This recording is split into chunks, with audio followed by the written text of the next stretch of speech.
All right, we've made it to the final step in our AI disaster recovery series. We've done the planning, the assessments, all the documentation, but now it's time for the most important part, implementation. Let's get into how you turn all that theory into concrete actions that will actually save your systems when things go sideways. And just as a heads up, this is the final installment, part 15 of our 15-part overview, and it's all based on that incredibly detailed guide from Virtualization Options LLC. In this chapter, we're zeroing in on the implementation roadmap. You know, this is where the rubber really meets the road, where your strategy finally becomes reality. So today, we're going to walk through 5 absolutely crucial stages. We'll start by turning your plan into action, then we'll build out a phase roadmap. After that, we'll get into setting key milestones, figuring out how to measure success, and finally, talk about what it means to achieve true AI resilience. So let's kick things off with the first, and you could argue, the most critical step of all. How do we take that disaster recovery plan off the shelf and make it a living, breathing thing that your team can actually use when the pressure is on? And really, this quote says it all, doesn't it? A plan sitting in a document is, well, it's just a good intention. It's the implementation, the actual execution, that guarantees your AI systems will survive a real disaster. And that is our entire focus today. Okay, so how do you actually structure the recovery itself? You know, trying to fix everything all at once in the middle of a crisis is a recipe for failure. The guide from Virtualization Options LLC really emphasizes a much smarter way to do this, a structured phased roadmap. This table from the guide is just a fantastic template. Look at how it breaks the recovery down into manageable chunks. You start with immediate triage right in that first hour. Then, as you can see, you move on to your most critical services, your Tier 1 inference systems. The whole key here is prioritization. Get the primary systems up before the secondary ones. And you know what? The dev environments can wait. This structure is what brings order to the chaos.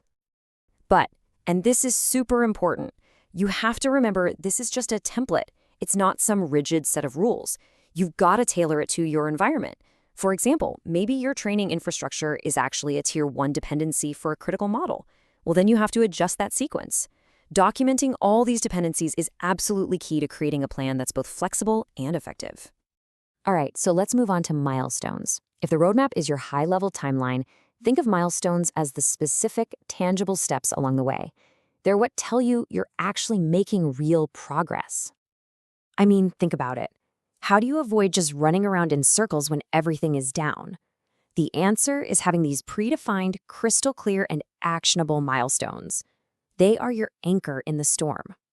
So your milestones become this incredibly practical recovery checklist. Instead of some vague goal like get the system back, you have these distinct, verifiable actions, just like you see here. Step 1, provision the hardware using your ISC scripts. Check. Step 2, restore the data. Check.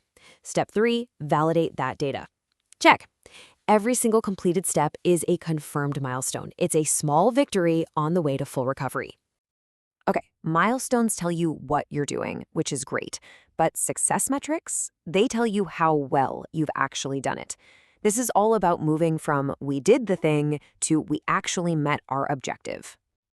So let's be absolutely clear on what a success metric is. It's not a gut feeling. It's a number. It's a quantifiable measure that proves you have successfully met those recovery objectives you set way, way back in the planning phase. And this slide just perfectly illustrates the difference. System is back online is, well, it's vague. What does that even mean? A strong metric is Tier 1 recovery time objective of less than 4 hours achieved. See? It's specific, it's measurable, and it ties directly back to your business impact analysis. Same thing for data. Don't just say it's restored. Confirm you met your recovery point objective. All right, let's bring this all together, because this entire process, the roadmap, the milestones, the metrics, it's all about achieving something much, much bigger than just a document.